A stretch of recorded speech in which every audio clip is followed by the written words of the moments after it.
Welcome to Bothsides TV. I decided to do something a little bit different this week. I really wanted to promote an up-and-coming VC that I think you might hear a lot about in the next 10 years or so. So with me today is Fred Wilson of a firm called Union Square Ventures. Welcome. Thank you. And we're in Los Angeles. How is it that you're actually in Los Angeles? What are you doing here? I'm spending the winter in Los Angeles. Joanne and I are spending the winter in Los Angeles because we can. Because our kids are now all up and out of the house, and we, that's not something that you would celebrate. I mean, I love having my kids around, but we decided that if that's what was going to be, we were going to make the best of it. And one of the things you can do when your kids aren't with you anymore is you can be wherever you want to be. Yeah. And so we decided that we would spend the winter on the West Coast, and Joanne's from LA. Yep.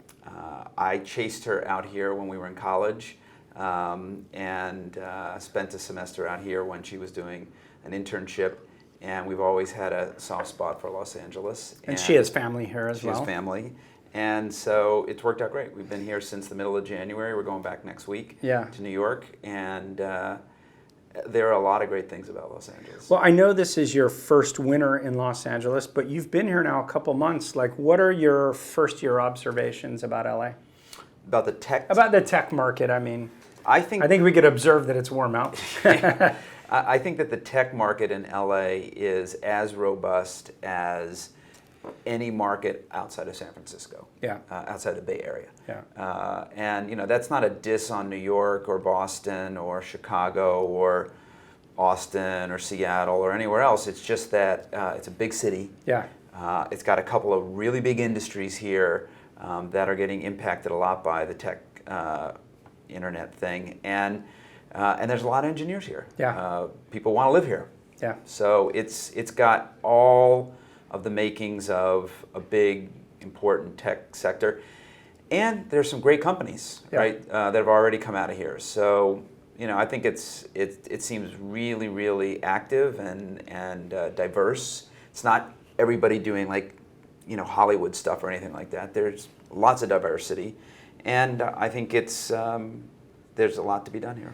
And you're living on the west side of LA, and so you probably spend a little more time in Venice and Santa Monica, I presume. There's tech all over Los Angeles. But what I found interesting, I was talking to someone yesterday, and we were saying he was spending time in Hollywood and West Hollywood, and he was saying every time he's in Santa Monica, he just bumps into tech people all the time because it's not an industry town, Santa Monica and Venice. Right. So I presume you're finding it reasonably easy to bump into VCs and entrepreneurs and startups But I bump into people, Today was this morning. We had an ant infestation in the house we're living in. I heard. Ants took over our house. You left a cookie out or something? It wasn't my fault. Okay. Did Joanne blame it on me? No, she didn't. I wouldn't put it past her.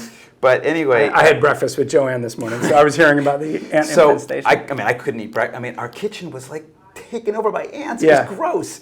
So I went out to a little place in Venice to get breakfast, and I'm sitting there having yogurt and granola and an orange juice, and I look up and there's another investor. We sit down, we have an impromptu meeting.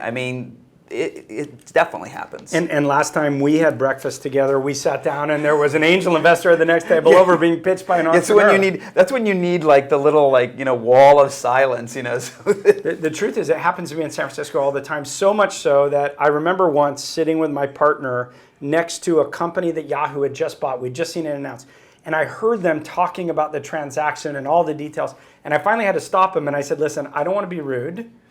We're going to move tables. It's nothing against you, but I want you to be able to talk about all these details, and I work in your industry." Right. But it's interesting how loud people will talk about stuff on trains and airplanes and stuff. And I think people just are, they're in the moment, and they're caught up in what they're talking about, and they don't realize that, they're talking about confidential stuff. Which other people can hear. And in some, we will never be south of market in San Francisco, nor is it our aspiration, but it is becoming, on the west side of LA at least, large pockets of entrepreneurs that you see all the time, which is great. What I'd like to do, Fred, is I'd like to rewind if we could, because I think a lot of people today, you've been very successful as a VC, and a lot of people today may not know your whole journey. Right. So if we could, I'd like to even just start with college. What did you study in college? Mechanical engineering. Okay. My dad was a mechanical engineer, and I honestly didn't know what I wanted to do with my life. Yeah. I didn't know what I wanted to do with my life at age 16. I didn't know what I wanted to do with my life at age 18, and nor did I know what I wanted to do with my life at age 22. But my dad was a mechanical engineer, and I felt like if I followed in his footsteps, that wouldn't be a horrible idea. I went to MIT, which is a great school, and I sort of taught myself how to write software while I was at MIT doing essentially I had a job in a research laboratory at MIT. So I came out of MIT with a mechanical engineering degree, and the only real skill I had was I could write software. Yeah. Which turns out a pretty good thing to know how to do. What year did you graduate? 1983. And this is something, like I always talk about how I was a teenager programming, and it's almost taken for granted today, but knowing software in 1983 is a pretty rare thing. Well, I got a great job right out of school. You did what out of school? I wrote software for an engineering firm that was building a brand new destroyer for the U.S. Navy. And they wanted, the Navy, for the very first time, wanted to model the ship in software. Okay. While it was getting designed in a CAD system, they also wanted to simulate it in software so that they could essentially see how it would perform before they even made one of them. Right. And so I, with a couple of other colleagues, essentially built a software model of the ship that we were designing. And the coolest thing was that they wanted to know specifically, this was the first ship that they made that had these huge radar arrays on the superstructure. They were called Aegis, A-E-G-I-S, that was the kind of radar. And they were really heavy. Yeah. And they were worried that putting these really heavy radar arrays on the superstructure was going to change the engineering performance, the performance, structural performance of the ship. So they want us to tell us how it would perform in something called a shock test. And so we simulated the shock test, and we said, the Aegis radar arrays are going to be fine. And these were like billion-dollar things, right? Yeah. Like these were expensive things. They wanted to know they weren't going to crack. We said, but these antennas up on the mast are going to crack and fall off. And they're like, we've had those antennas on our ships for years. They're not going to crack and fall off. They take the ship off. They do this thing called a shock test. They basically light a shock. They basically light Create depth a charges or something. They're like depth charges underneath the ship, and they measure it. Yeah. And sure enough, the thing that we said was going to cracked. Yeah. And so you had a software model that could predict it based on math, right? And I didn't go to the shock test, but the engineering manager who I worked for came back, and it was like high five. He's like, "We're going to get the next 10 contracts because of that." How long did you stay in that 2 role? years. 2 years. And when did you make the transition to venture capital? What happened was I decided to go to business school. Okay. Because I realized I didn't want to be an engineer and a software engineer for the rest of my life. And I thought that maybe there was some combination of business and technology that would be interesting. Okay. So I applied to business school, and I actually wrote my essay to business school saying I wanted to be in venture capital, because I had learned about venture capital, and I thought it was a really interesting marriage of technology and business. And I lived in New York City, and I had Wall Street around me, and so I kind of felt like that was a way you could be in the tech business while living in New York City. And you went to Wharton, right? Yeah. Okay. And graduated Wharton when? 87. And did you go straight from there into venture capital? Actually, I went straight to venture capital summer between first and second years at Wharton. In 1986, I got a job, and I never stopped working for that firm for 10 years. I worked there the summer, and then they said to me, well, you're living in New York, but you're commuting down to school. Could you work Mondays and Fridays? And I said, yeah. So I worked Mondays and Fridays the second year I was at Wharton, and didn't even apply for a job anywhere else. I literally Just went straight there. And venture capital was very different then. What I think a lot of people don't realize is even back then, the brand name firms, Kleiner Perkins, Sequoia, Axel, Greylock, Severn Rosen, like the great historical funds, were like $100 million funds, $150 million funds. We were managing when I joined Euclid Partners, which is the firm I joined, they were managing their second fund, and that fund was a $20 million fund. And their first fund was a $4.3 million fund. So that tells you, 4.3 was small. Yeah. 20 was not that small, Right. right? 100 was big. Those were the marquee firms were $100 million. Exactly. Right? Tell me what was the job like back then? I mean, it must be very different than, were you an associate, an analyst? I was an associate. And what was the associate job back then? Well, so I worked for a couple of venture capitalists who were in their 50s at the time, and they were not technologists. And they So they were super young, right? No, they were my age. I know. So they wanted me to help them figure out personal computers and PC software and networking, and they figured I knew this world and they didn't. So it was really mostly helping them navigate the various investments that were coming their way. Were you doing research? Were you calling entrepreneurs? I was not calling entrepreneurs. Okay. They had deal flow. Okay. I was doing research, fundamental research, and helping them evaluate the companies that walked in the door. Right. And I remember, for example, we had this investment in a company called Banyan, which made one of the two most popular local area networking systems. Competitor was Novell. Right. And Banyan had much better technology. It was based on Unix. It worked beautifully, whereas Novell was kind of janky and kind of like kludged together. And I was convinced that Banyan would win the market because it was better technology. Yeah. And that was an early lesson. Novell killed them, Yeah. crushed them. That was when I learned that best technology doesn't win markets. Do you remember, like, what do you think about Novell stood out? Like, what? They had the distribution model. They basically understood how to sell through land resellers, and Banyan went too high up. They went kind of more enterprise, and Novell just cleaned their clock. And Novell also did one other smart thing, and the reason I know is because I spent a lot of time implementing Novell lands back then. I'm sorry you had to do that. It was in the 80s, and my skills were, I started doing computer programming and then setting up local area networks. I was in high school in the 80s. And that was my specialization, was local area networks. But they had like a certification program. So they certified a bunch of people, and then individuals started promoting Novell because you felt like you were Novell certified. Right. They put people in business, in effect, and those people, those were entrepreneurs, and those entrepreneurs pulled them into the market.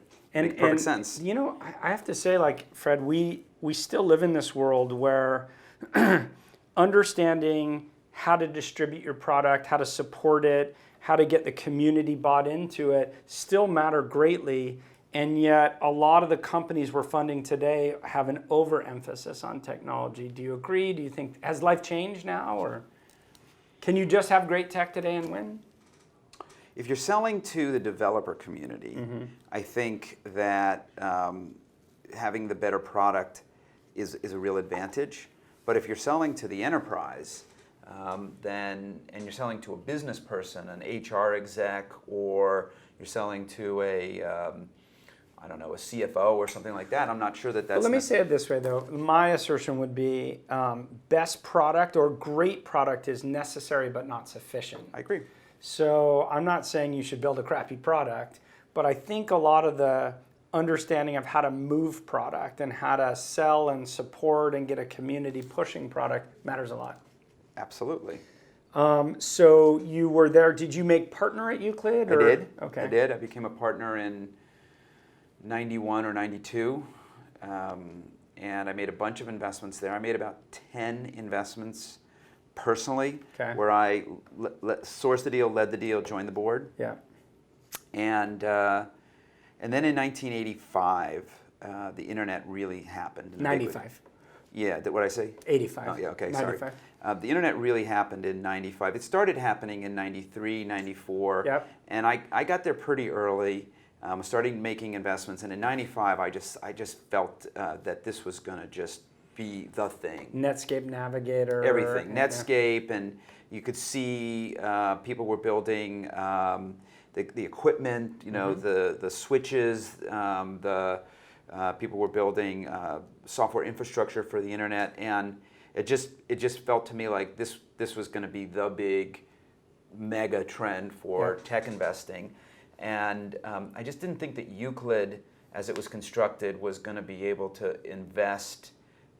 We were a generalist firm. We did healthcare. We did biotech. We did enterprise software. I just didn't think we were well positioned, and I decided to leave and start a firm that would just do internet investing. And this was Flatiron? Yeah. And so were you a founder and you founded it with people, or did someone already have capital together? We got lucky in the sense that I had, in 94 and 95, I had started doing a lot of internet investing, and I had started bringing in, because we never had a lot of money at Euclid. The biggest fund I ever worked on there was $25 million. Right. So we would make a $750,000 seed, and maybe we could follow that with a $1 or $2 million Series A, but then we had to get bigger pockets. And so I started working with the folks at Chase, who were doing venture, and SoftBank, who were doing venture, and they started following me in multiple deals, and these deals were working. We were getting exits very quickly, and they said to me, "We'll back you." Yeah. And each one kind of wanted me to come work there, and I said, "No, I want to do my own thing," and I ended up teaming up with Jerry Colonna, who had been with CMG, which was another internet-focused venture firm. And Jerry and I teamed up together and got Chase and SoftBank each to commit $75 million, and we were off the races. And you started that in 97? 96. Summer 96. And it was, you were the two principal partners? We were the only partners for 3 years, and then in 99, we added a third partner, Bob Green. I'll tell you a great story. So Milton Pappas, who was one of the two partners at Euclid who brought me on board, told me that the first deal in every fund that they had raised was kind of a stinker. And he thought that the reason was that it had taken them out of the market for 6 or 9 months while they were raising the fund. So they weren't in the flow, and then they were itching to do a deal because they wanted to get the management fees cranking, and so they would pull the trigger on a deal that really wasn't a great deal. Yeah. So I said to Jerry, I said, we can't fall to that trap. So here's how we're going to solve that problem. Yeah. I said, you're going to pick the very best company out of the CMG portfolio that's about to do an A or a B, and I'm going to pick the very best company out of the Euclid portfolio that's about to do A or B, and we're going to lead those rounds. Okay. And so we led a company called Multex that came out of my portfolio at Euclid, and a company called GeoCities that came out of his portfolio at CMG. Both of those companies ended up going public. Okay. Multex ended up selling to Reuters, went public at maybe 200 or 300 million, and sold to Reuters for not much more than that, maybe 300, 400 million.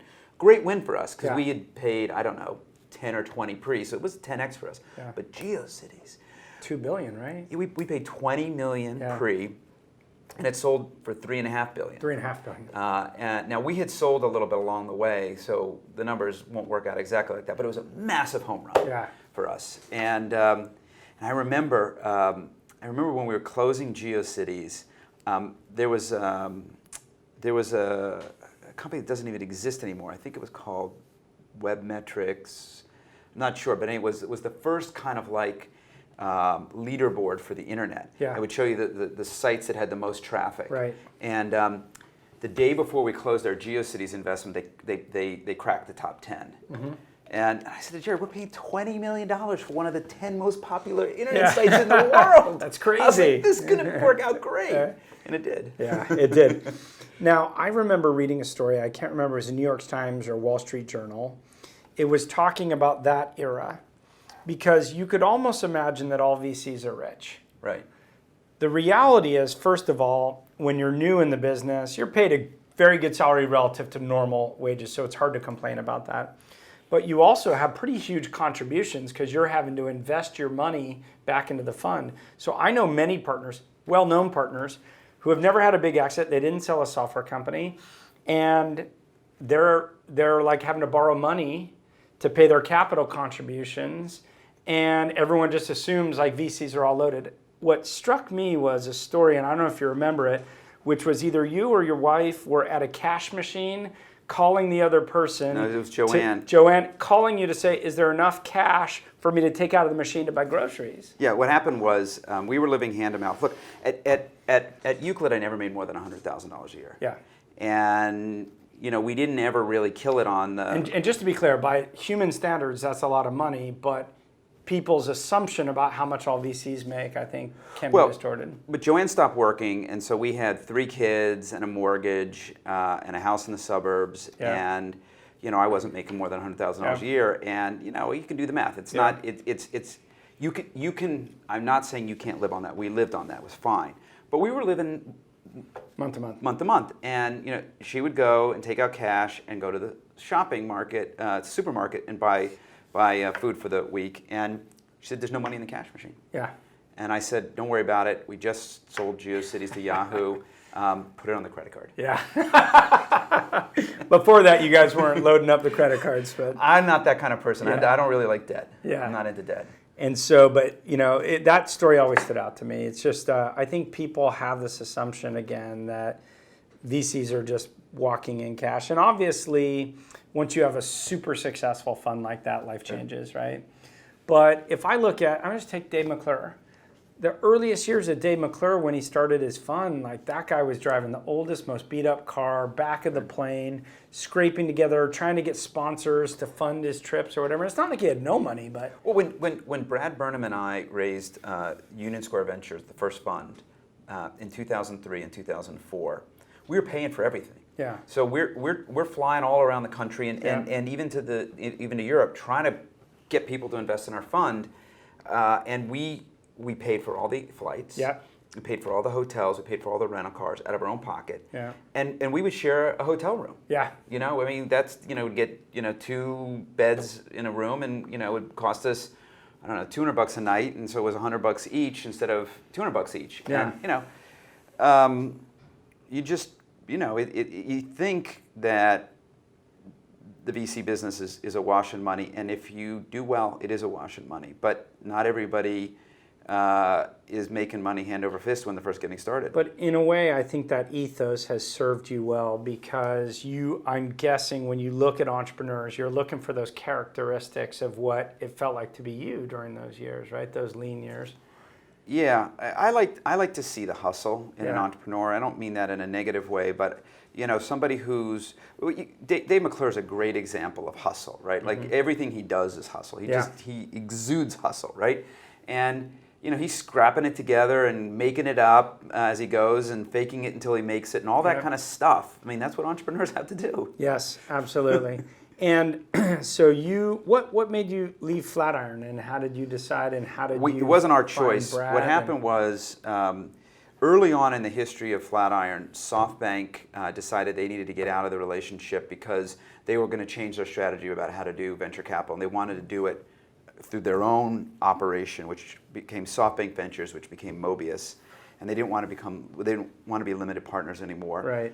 Chase bought them out, which was great, except for the fact that we then had one sole limited partner, which was Chase, and then Chase merged with J.P. Morgan and Hambrick and Quist, and all of a sudden they had 3 private equity groups and 3 venture capital groups, and the whole thing kind of got restructured. And at the very same time all that was happening, the internet blew up. Right. And they just decided they didn't really want to be in business in the way they were in business with us. Yeah. And so they said, we're not going to do this anymore. And that was a really tough moment for me. It was a punch to the gut, really, is the way I took it personally. Yeah.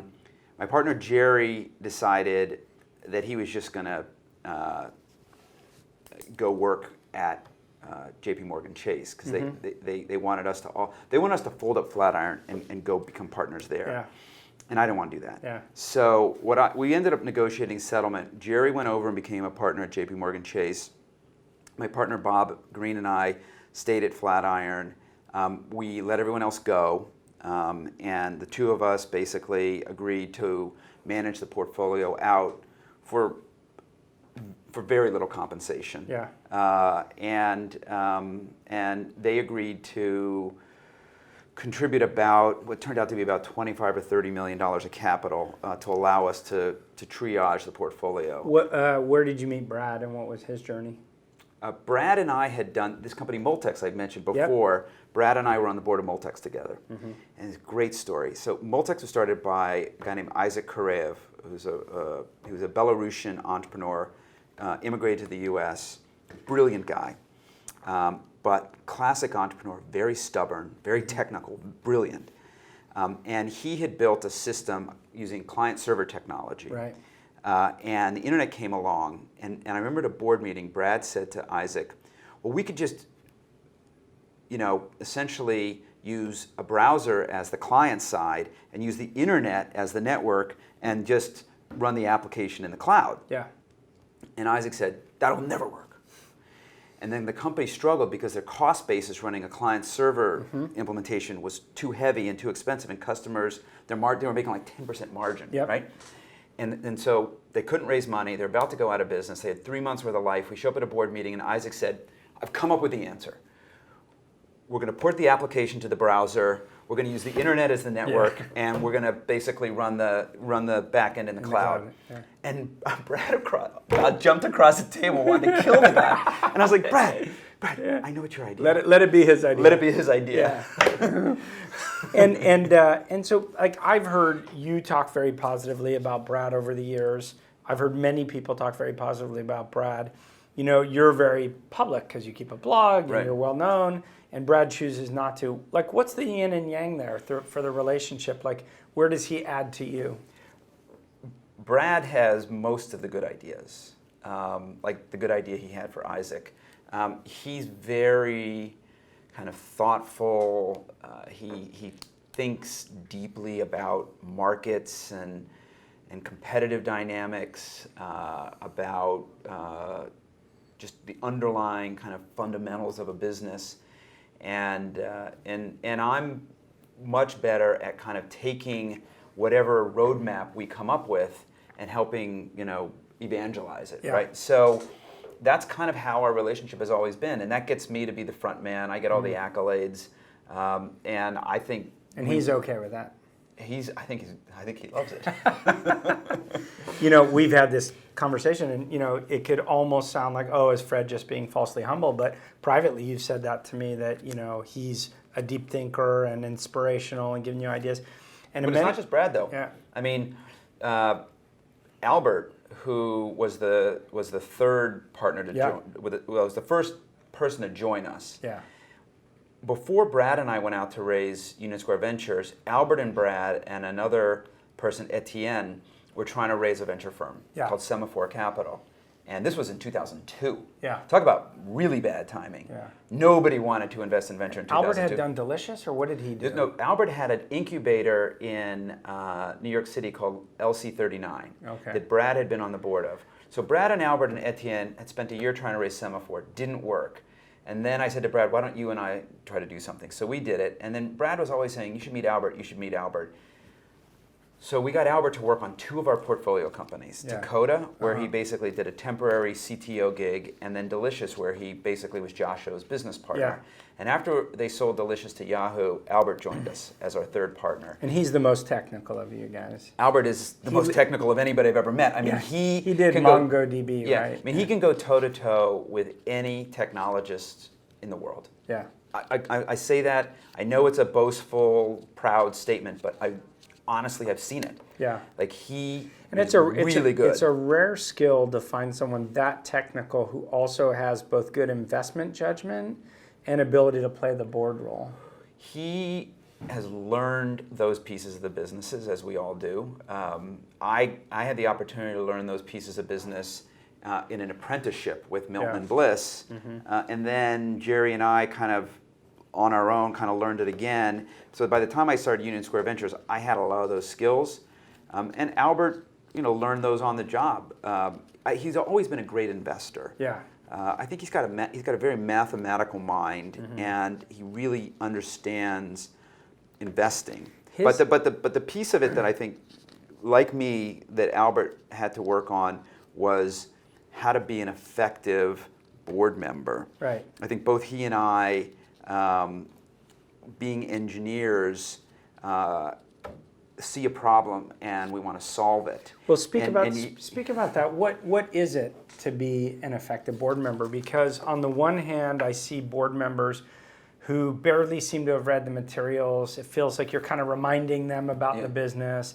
Or I see others that are crazy financially astute but don't have a product sense. I see some, and people criticize ex-operators for this, is like wanting to make decisions on behalf of. So I think what's the role? I think both Albert and I maybe fall early in our career fell too much in that third category of seeing a problem, knowing what the answer is, and basically just saying to the team, well, it's obvious, do that, right? And I think that what I learned, and I think I've watched Albert learn this too, is that you're a coach. Yeah. Right? And you're not the quarterback. And so you can't really, I suppose Bill Belichick can tell Tom Brady whatever the hell he wants to tell him. But what I've learned is that if you frame the problem for the team in a way that it becomes their idea, as opposed to you telling them to do it, that's the move. And that's what I think effective board members do. They help the management team decide to make the decisions that are right decisions instead of just telling them that those are the right decisions. And there's something in that, which is framework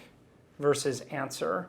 What worries me sometimes is if you go straight to answer, you're making a judgment based on your generalized experience and your intuition about this business that you probably know pretty well, but you don't live it every single day.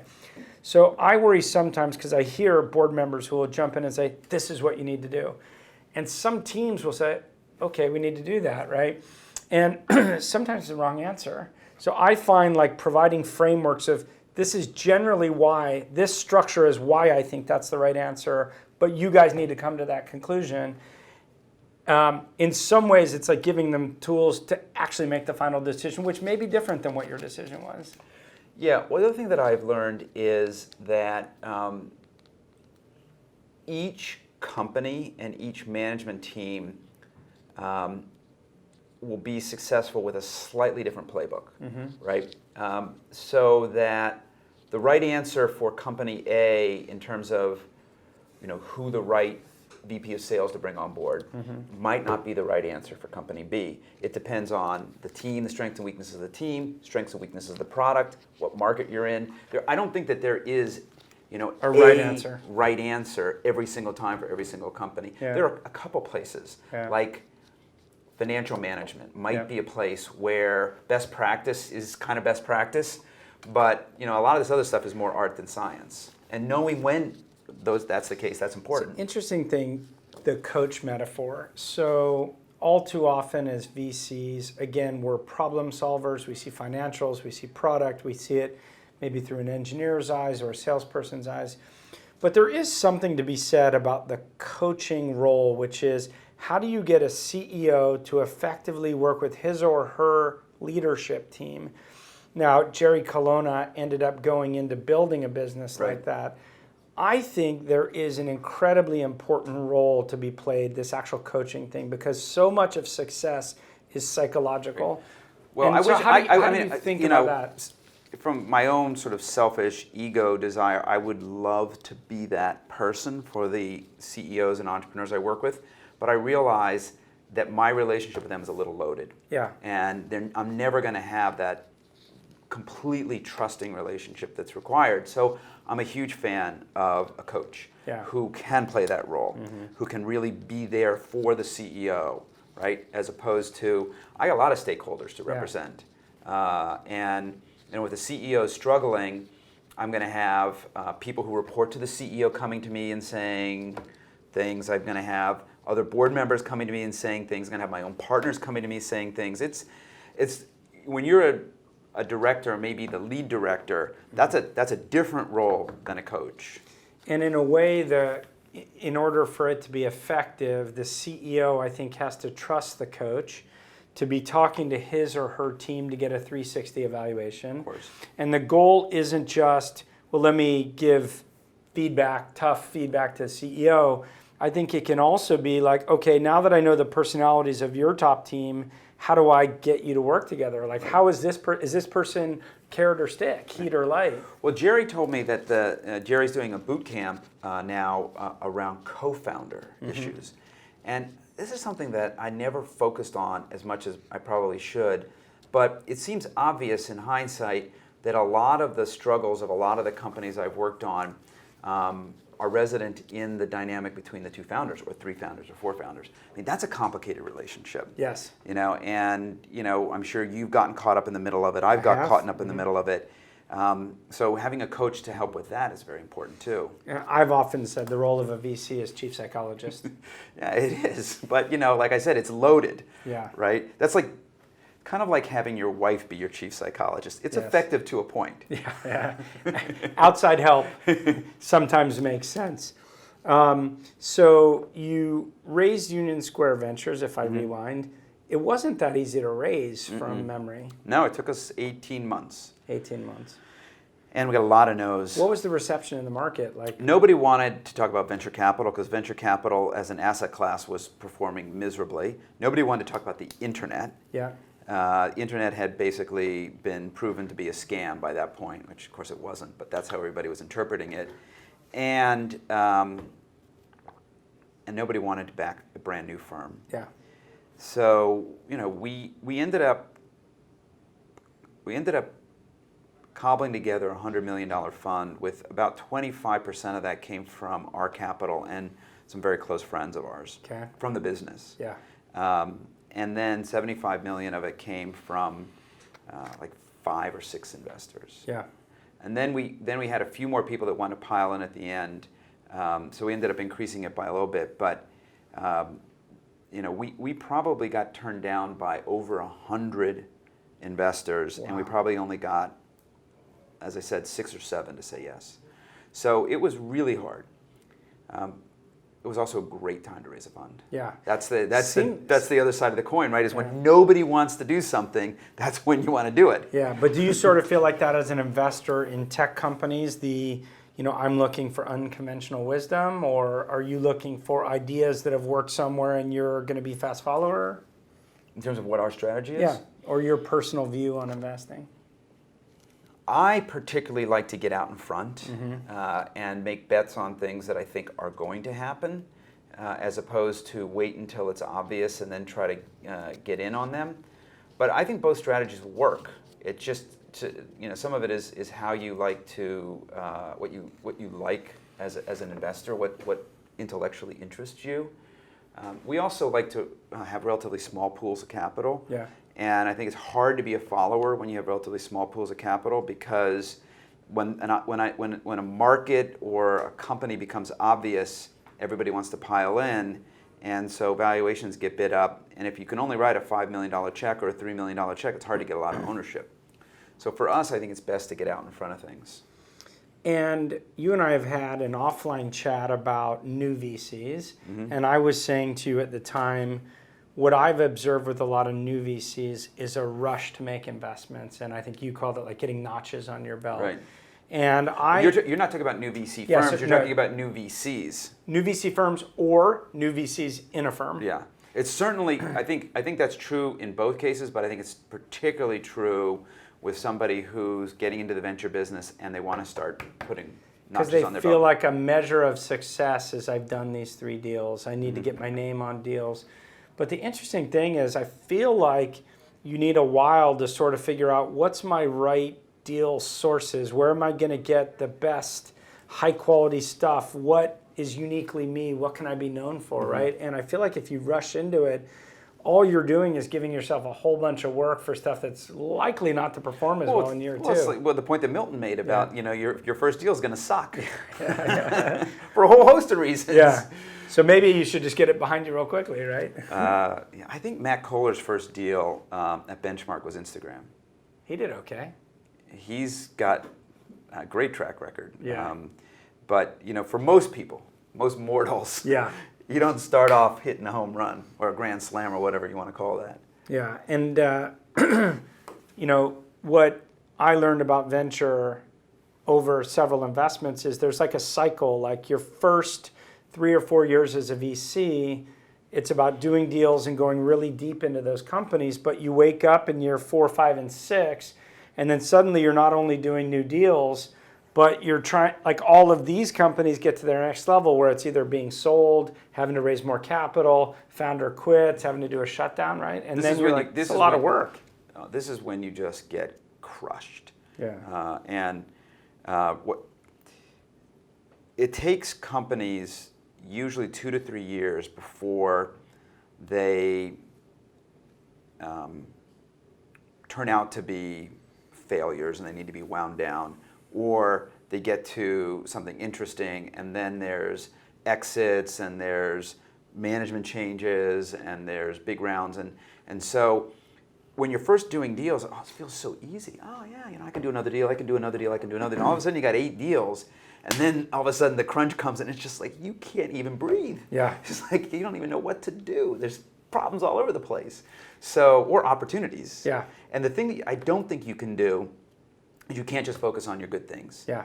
Because someone's got to take care of, you made the mess, Yes. right? Someone's Pottery barn rule, right? Yeah, exactly. So I've just been there so many times. I got there at the end of middle of 2011. I think I was on 15 or 16 boards. Yeah. And I was just completely out of bandwidth. And most of those companies I'm still working on. Yeah. A few of them have died, a few of them have exited, so there has been some reduction in bandwidth that's being taken from me, but it's taken me a while to work off of that.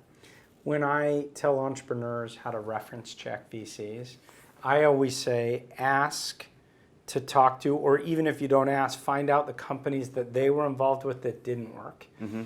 If a company goes up and to the right, everyone loves their VC. Why wouldn't you, right? Because they basically become cheerleaders. It's not that they're not helping, but it's all goodness, right? It's high-class problems. Knowing how someone performs or how honorable they are when things are tough is what matters. And I have seen some VCs who just walk away from problems because they know they're not going to make money and they don't own the responsibility. Some who become assholes, during problems. Blame culture, are they willing to roll up their sleeves and try to do the hard work to get a recap done or help you rehire a new CTO because they quit or whatever? And I find that very instructive. Yeah, I think it's great advice. I generally suggest the same thing.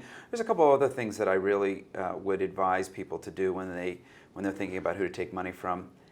I think I've written this, and a lot of young VCs hate it when I say it, but if you can take money from the lead partner in a firm, Mark, or the junior partner in a firm over here, take the lead partner every time, because it's the junior partner doesn't have as much cachet in the firm. It's harder for them to get the follow-on rounds done. They're being judged, and their issues around that then end up becoming your problem, even though it shouldn't be.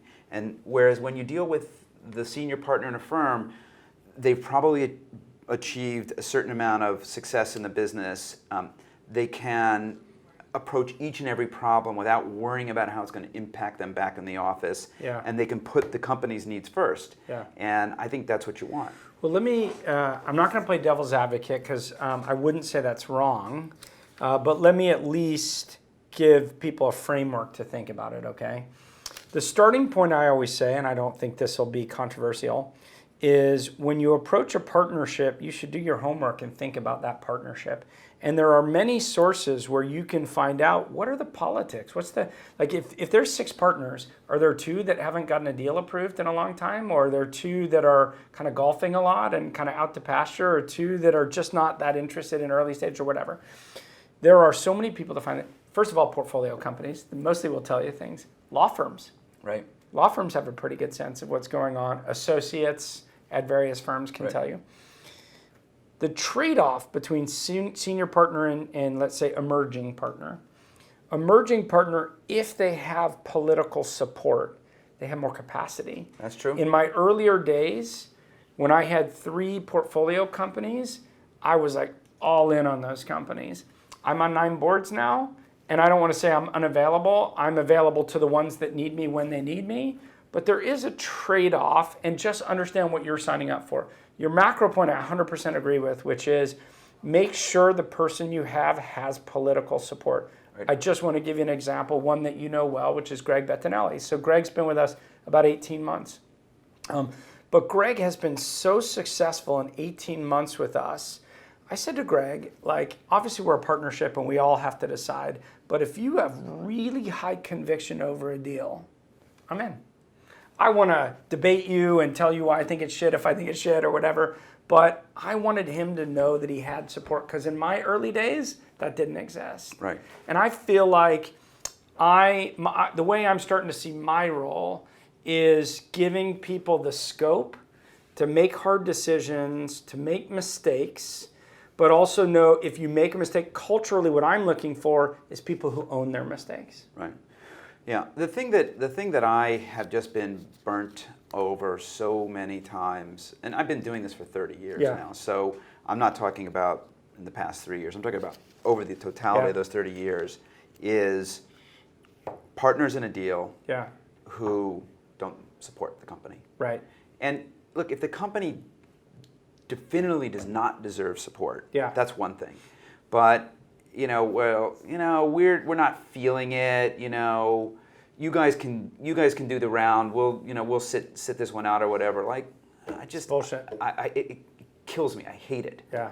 And I see it. And most of the time, it's because the partner who leads the investment of the firm cannot build the case internally. Yeah. I think that's a fair point. So the only thing I was saying is, like, in a broad partnership, Right. there are often times where someone may not be necessarily the lead, but has had success enough that they've Right. earned the political Yeah. capital, Well- or they're trusted enough. Right. Well, it may be that you have a firm like Upfront or a firm like USV where everybody who's a partner is a full-on partner. Yes. Right? I mean, it's Andy, John, Yeah. Albert, Fred, and Brad. Yeah. And we're all equal partners. Yeah. Every single one of us has the full trust and confidence of each other. Yeah. And I mean, I'm not second guessing anybody. And we'll talk about it if Albert wants to do a insider round on a company that's really struggling. We'll say, okay, we'll do that. You have conviction, we'll do that. But let's make sure that we're getting compensated for doing something that, nobody else is putting money in this We're company. stepping up. We're stepping up. But you said a key word, and this is something I want entrepreneurs to understand, which is conviction. Right. And you should look for it at the time of investment. Does that person have high conviction for what you do? Because in good times and bad, they're going to have to carry that conviction Right. into their partnership. Right. And that's sometimes a hard thing to do. Yeah, it is. It's easier if you have stature in the firm, but it's still a hard thing to do. I find it difficult, sometimes going in and advocating for a company that's struggling. Yeah, it can be hard. What do you think entrepreneurs, let's talk a little bit about capital availability. Mm-hmm. These days, the definition of a seed round is somewhere between $500,000 and $10 million. Yeah, it's a little weird, isn't it? Yeah, and people are able to raise a lot of capital. Not everybody. Certain people are able to raise a lot of capital and very quickly. Talk about the role of capital constraint and creativity, like the tension between that. Well, I'm a huge fan that less is more. I mean, we have very small funds at USV. I mean, we could raise $1 billion fund if we wanted to. And we've been shrinking our fund sizes. I'd like to get to a $100 million fund. I don't know if we'll get there. The last fund we raised is $150 million of outside capital and then some partners' capital. So I think that there are some instances where you need a lot of capital to execute a business plan. But in many cases, it's not true. But because lots of capital is available, the company takes on the capital, and then that ends up resulting in no constraints on decision making, and so company decides to do 5 things instead of just one, and they do 5 things poorly instead of 1 thing well. And I just think that if you are forced to figure out how to get from here to here on $1 million, you'll figure out, if you're good, you'll figure out how to do it. Yeah. And so I generally am not a fan of, bigger seeds, bigger A's, bigger B's. In the later rounds, once a company has truly hit escape velocity, and they've built sustainable enterprise value, I care about a little less. Yeah. But early on, when it's not clear the company is going to be successful and the decisions they make are going to lead to whether or not they're going to be successful or not, I think too much capital is a bad thing. What's the right amount to raise if you're 5 people, you've built a product that's about to launch or just launched? I mean, how do you figure it out? I mean, there's no, it's really hard to say, but I would generally say at the seed round, raise 12 months of capital. At the A and B round, raise 18 months of capital, and C and beyond, go for 24 plus. That's a simple rule of thumb. Yeah. Right? Like, a seed that gives a company 4 years of runway, what does that say? Yeah. I mean, it means that the people raising the money don't think they're going to make it in a year, right? Why would you raise 4 at a seed price? Yeah. It's kind of a really bad. We've seen it. And it's a bad signal, right? Yeah. That an entrepreneur would be willing to take 4 years of dilution when, what they really should do is take a year of dilution and then in a year increase their value 3x. Yeah. It means they either don't know what they're doing or they don't have confidence that what they're doing is going to work. We're in a strange environment. We have the irony of, on the one hand, this amazing opportunity because we have 2.5+ billion people online at really fast speeds with mobile devices and social networks and one-click enabled to purchase. So companies are growing. The ones that work grow faster than anything we've seen in history. For sure. But as a result of that, they're raising these huge rounds in the private markets. And the bigger the rounds they're raising in the private markets and the longer they're staying private, everyone else is realizing they need to get into private. So you end up with corporate venture capital, Google, Rakuten, Alibaba, Baidu, putting in money almost price insensitive because they're not necessarily looking for the same returns as a financial investor.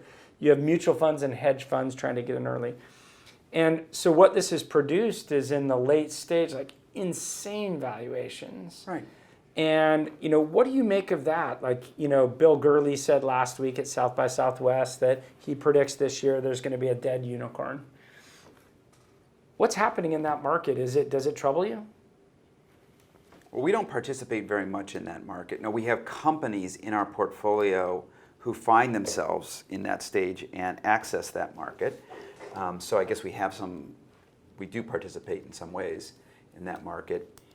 I would agree with a lot of what Bill has been saying.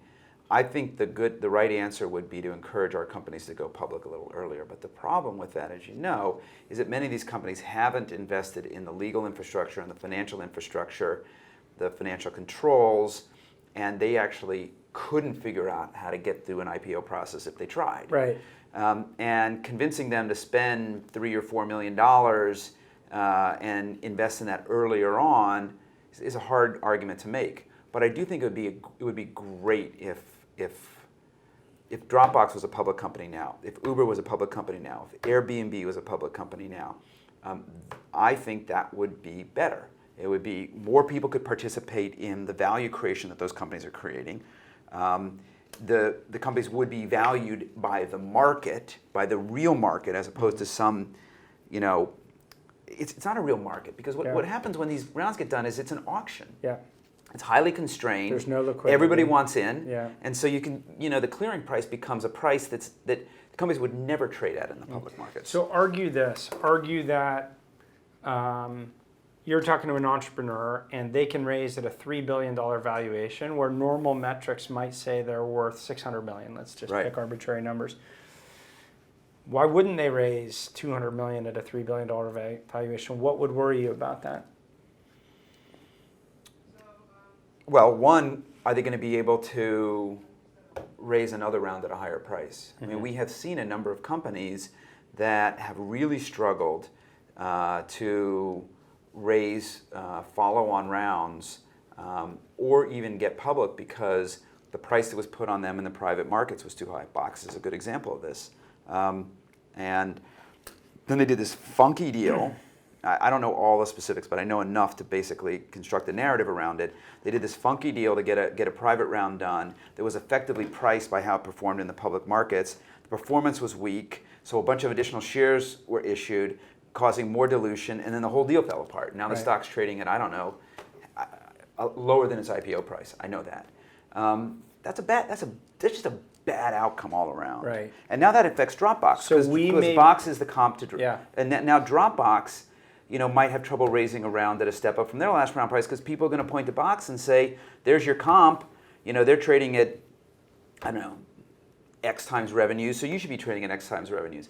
The whole thing just kind of builds on each other. We may have a cohort of what are otherwise really good companies that are stuck in a way in the system where if the public equity markets won't allow them to go public at prices greater than what they raised, you might get this pipeline of stuff that just can't go public. And then if it can't go public, the money that they raise is going to get more and more structure around it, right? Because that's the only way they're going to access that capital is they're going to have to put structure around it, and the structure is going to end up biting them in the rear end. It's going to be bad. I would think that those companies should exit via M&A and clean out all that mess. And just to say, so people who don't understand structure, it's basically terms that go in the deal that might give those investor like extra juice if there's a downside scenario or whatever happens. It's not going to be a clean deal. Yeah.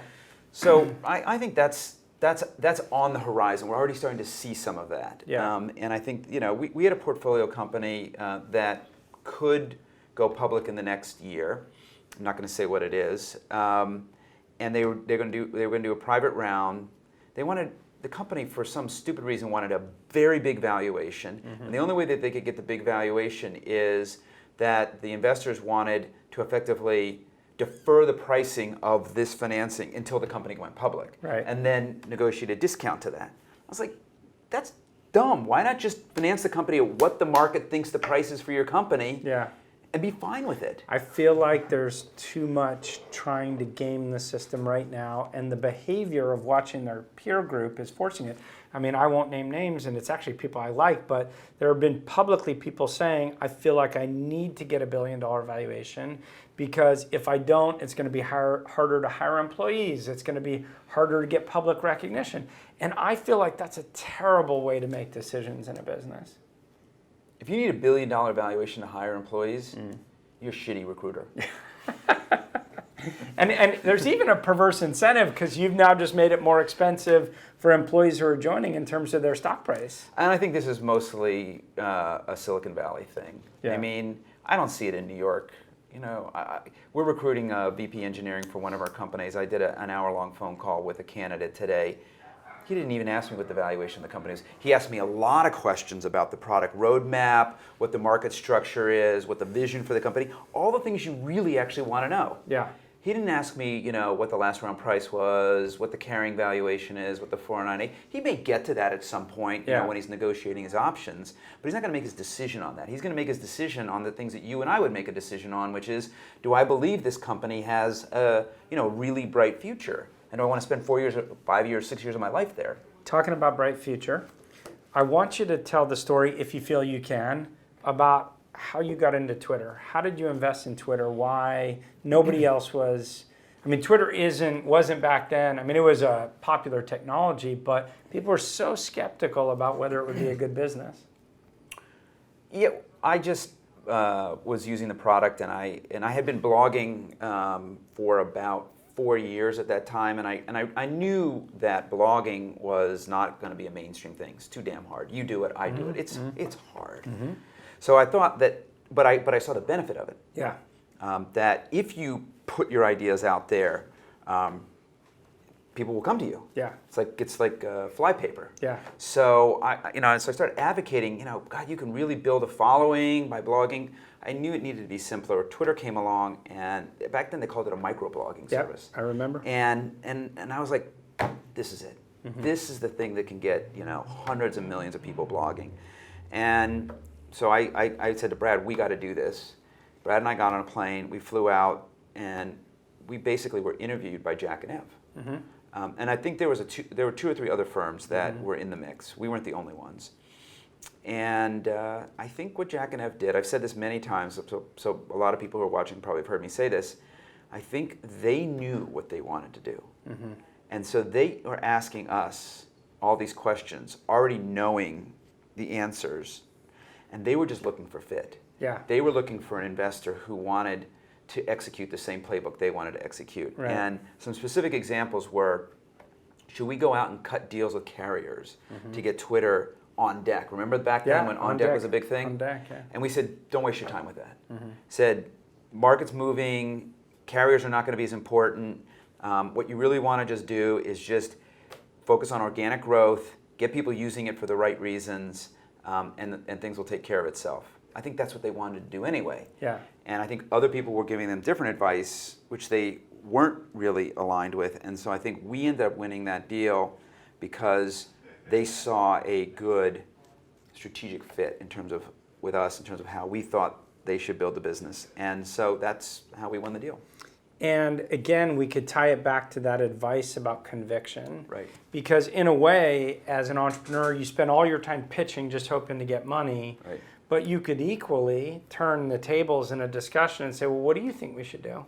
And get people talking. The interesting thing about the psychology of asking for advice, the more people talk, the more they like you. Right. I know it sounds strange, but the more they talk, the more they like you. Right, of course. And deep down, like, people like to give advice. So getting people talking actually is quite a good thing, but it also shows you if they have a knowledge for what you do and a conviction of what you do. And I find not enough entrepreneurs do that.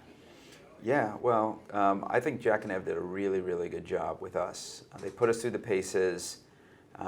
We never did any due diligence on them, which is kind of interesting. But I knew we wanted to make this investment. Yeah. And so Ev called me up a few days later, and he said, "We like you guys. Can you send us a term sheet?" Mm-hmm. And I sent him a term sheet. It was 5 on 20 pre, 25 post. And he called me back and he said, "We'll do it, but would you be willing to cut back to make room for other people?" And I said, "Great. We'll speak for the entire 5. Yeah. But we're willing to take 3.75, so we Okay. could buy 15% of the company, and the other $1.25 million, whoever you want to put in." And that was the extent of the deal. And the funny thing, Fred, for a pre-revenue, early stage company with a fail well back then, like we hadn't even got to the fail well then. Yeah. The fail well happened after we invested. But 20 was a big price. I know it doesn't sound like a big price in today's world. I'm not saying you overpaid, but like 20 wasn't like you weren't lowballing. No, I felt like I gave them a very fair deal. I think they probably felt like it too, because... How did you determine that? How did you decide 20 and not 15 and not 17 and not 25? I have no idea. Yeah. I have no idea. I think something like that's a gut instinct. It just felt right to me. Yeah. And nowadays, people are getting those valuations with a lot less than they had. So, it seems like a cheap valuation. Yeah. But at the time, it was not. In today's world, people's anticipation of how many billion-dollar companies can exist, people now have convinced themselves that $1 billion's nothing. So when they're writing checks and they're saying, "Oh, I'll pay 50 pre, no problem," they're saying, "I can still get 20x on this." It's pretty tough to build a $1 billion company. And I think the artificial markets in late stage have given too much confidence to early stage investors. Well, for much of my adult career, you needed to have $500 million to $1 billion of after-tax net income to be worth $1 billion. Yeah. We're talking about profits after you've paid the government of $500 million to $1 billion. Yeah. I mean, no. To be worth $1 50 billion, to 100 million. 50 to 100 million. Yeah. And now people have $1 billion And valuation. by the way, that implies, I do this math all the time for entrepreneurs, that implies revenue of 500 million to $1 billion at normal profit margins, Right. normal EBITDA Right. margins. And the whole valuation equation is based on growth now. If you're going to grow at exponential rates forever, of course, then you can justify paying up at lower revenue multiples because there's higher growth. But the fundamentals of how much a company's worth haven't changed. It's hard to grow at more than 50%. It's hard to grow between 50 and 100% a year for a long time. Yeah. Eventually, the size of your business gets so large. And we have this one company in our portfolio, Lending Club, and I've just we have a bunch of marketplaces in our portfolio, and I've looked at marketplaces a lot. And Lending Club trades at a higher valuation of its gross revenues or gross transactions or revenues or earnings. And I think the reason is because it's in a market, consumer lending, that's so big that people think it can grow 100% a year for 5 or 10 years. Yeah. Whereas a lot of other companies, they're just going to hit a natural, the market size, they're going to start capturing too much of the market, and they're just not going to be able to continue to grow at that rate. That is, I think, the thing that investors are missing, is that they think that these growth rates can go on for a lot longer than they probably can. 3 last quick questions. One is, I would love to hear non-traditional advice that you have for entrepreneurs. I'll ask it slowly so you have a minute to think about it, but what unique advice do you think your experience of working with startups for 30 years that often isn't said in the public market, what advice could you give entrepreneurs? Well, one thing I would say is that if you are a great founder, if you can conceive of an idea and get it launched and get a product in market and get a company built, and you're good at that, you should do that instead of running companies, right? A lot of entrepreneurs see that what they should do is be the long-term CEO of their company. I actually think for many entrepreneurs that's not the right answer.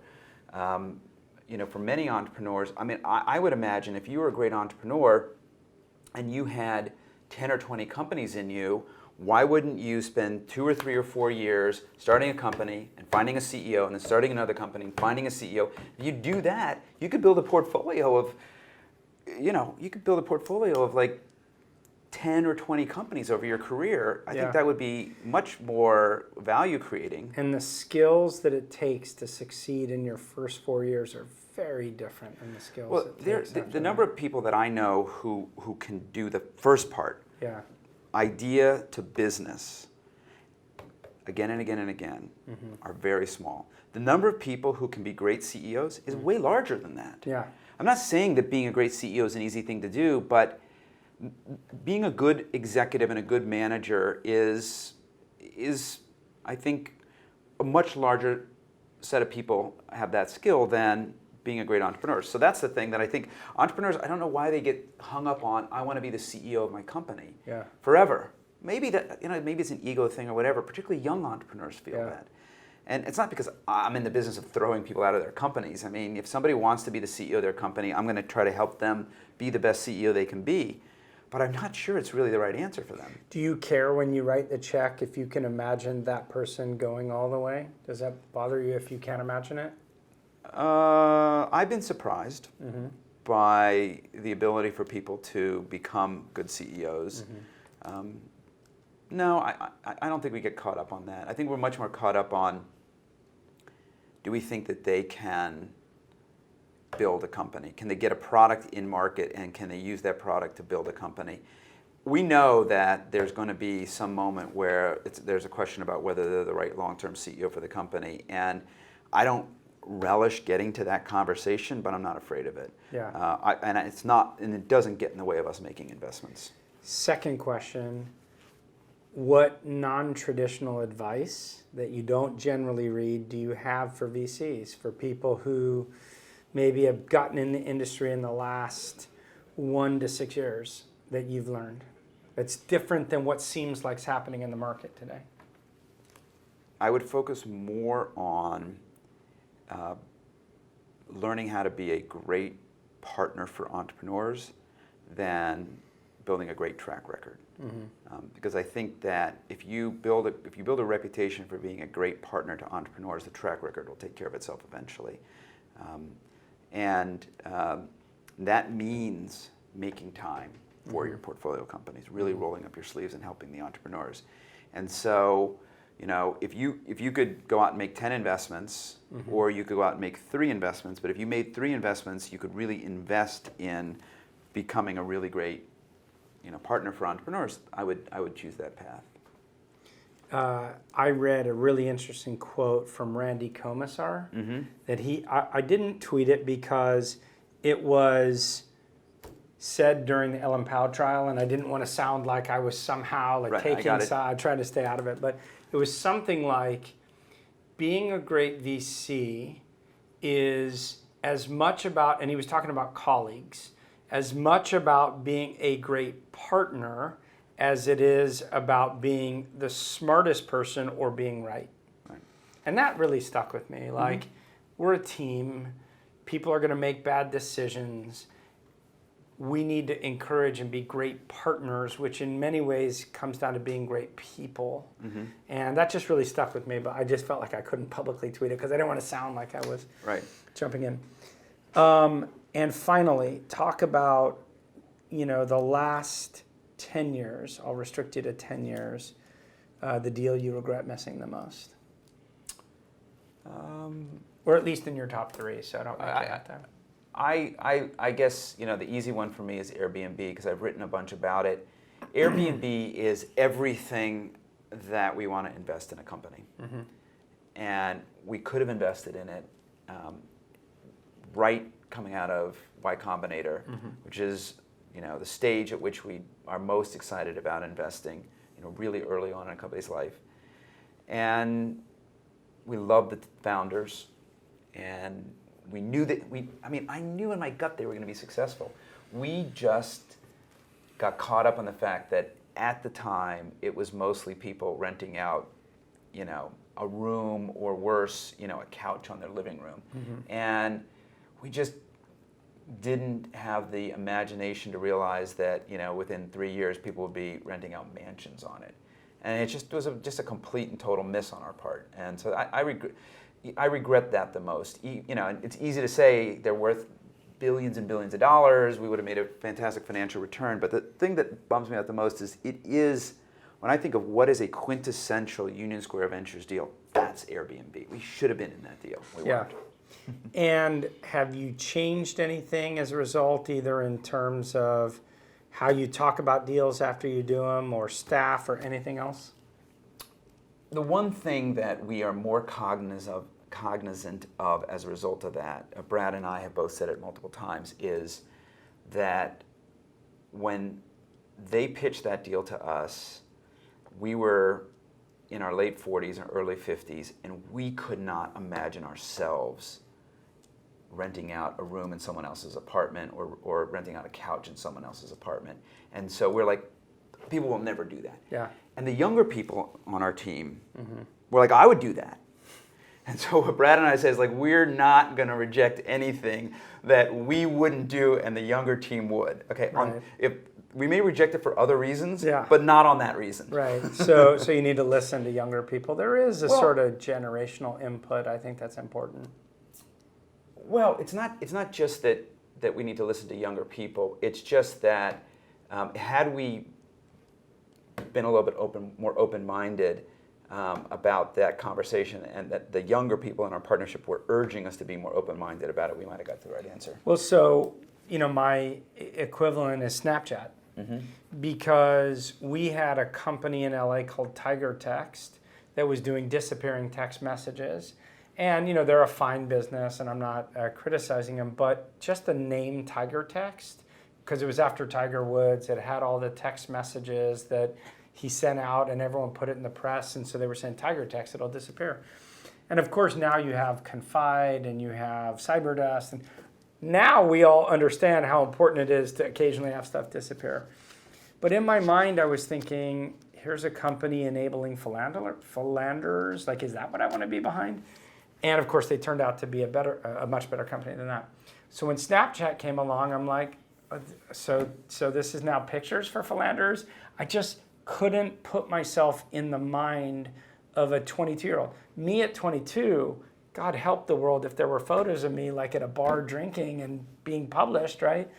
I just couldn't put myself in that shoe. Right. Well, that's an example, I think, of the same problem, which is that, we should not be investing in the things that we want to use. Yes.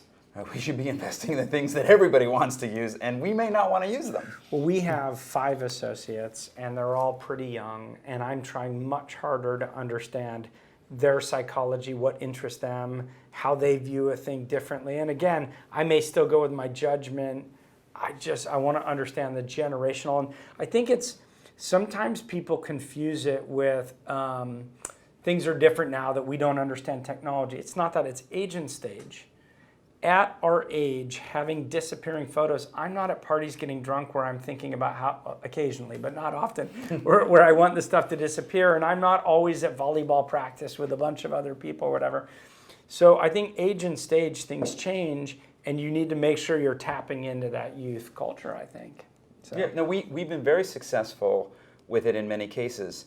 Tumblr, primarily used by teens. Kik, primarily used by teens. YouNow, primarily used by teens. So we have a bunch of portfolio companies, but we just made that mistake. And we keep a box of Obama O's Cheerios in our conference room to remind us of that mistake, because the way that they raised their first dollar, Airbnb, they went to the convention where Obama got nominated, the Democratic Convention in Chicago in 2006. Yep. And they bought generic Cheerios, Yeah. poured them into a box that had been printed up that said Obama owes, and sold it for like $40 a box. Yeah. And they sold a lot of them. Yeah. They sold like $30,000 or $40,000, and Right. they used it as seed capital. And I love that story so much. They brought the box into the meeting, and I love this story so much. I asked them if I could keep the box. I knew these guys were hustlers. Yeah. I mean, they were complete and total hustlers, and like, it just kills me to this day that I didn't literally take out a checkbook in the meeting and write them a check. You know what I mean? That's what I should have done. Yeah. Good. Listen, I don't want to take up more of your time. It's been a real pleasure. I really appreciate you coming in today. So thanks, Fred. Great. A lot of fun.